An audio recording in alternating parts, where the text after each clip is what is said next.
On this episode of Free Places to Take Your Side Chick to see if it's cool for your girlfriend, we find ourselves in the Times Square of books, the New York Public Library. But not just any library, the big one from Ghostbusters, the one with the lions. This grand structure, designed by John Mervyn Carrere and Thomas Hastings, is a masterpiece of Beaux-Arts architecture, lovingly constructed from Vermont marble, and hailed as one of the largest marble buildings in the United States.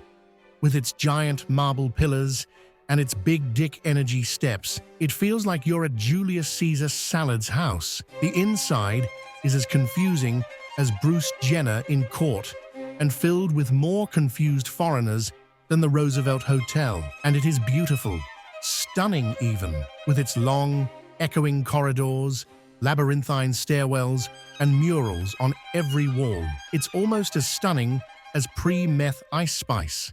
This library is divided into two main zones: the sanctuaries of silence, reserved for serious researchers, and the public areas where tourists are left to wander aimlessly, snapping photos of anything that doesn't move and stomping across creaky hardwood floors like drugged-up whores at a Diddy party. It's a brilliant system for maintaining order, except for one minor issue.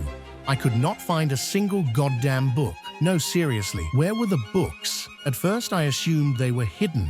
After all, who wouldn't want to protect literature from the incessant flash of TikTok videos and the greasy fingerprints of 1,000 curious hands? But as I wandered through this marble labyrinth, it became clear that books were not merely hidden, they were practically non-existent. This library, for all its beauty and national treasure-level security, had somehow transformed into a Times Square attraction, more about aesthetics than access. Everything seemed locked away, requiring special permission, or I don't know, maybe a secret handshake. An hour and a half later, still bookless, I began to wonder if the real treasure here wasn't knowledge, but patience. What I did find, however, was an eclectic array of cultural flexes: a bohemian Greenwich Village exhibit, Charles Dickens's desk, because that's useful, James Baldwin's Time magazine cover, photographs from the original Broadway production of The Wiz, and the Bill of Fucking Rights,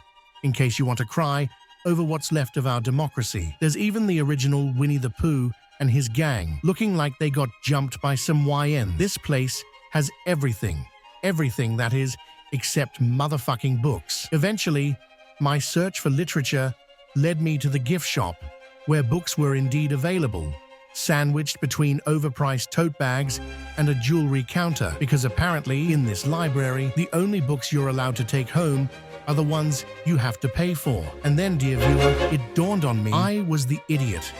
The books weren't hidden, they were simply elsewhere, across the street to be exact.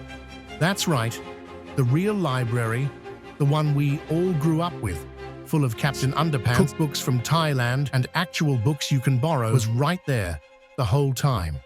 So, if you're here for the architecture, the art, or the sheer spectacle of it all, you're in the right place.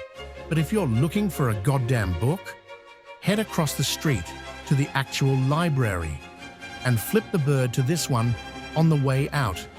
Miles out, bitches. Like, comment, follow, and subscribe for more. And check out some other videos on screen.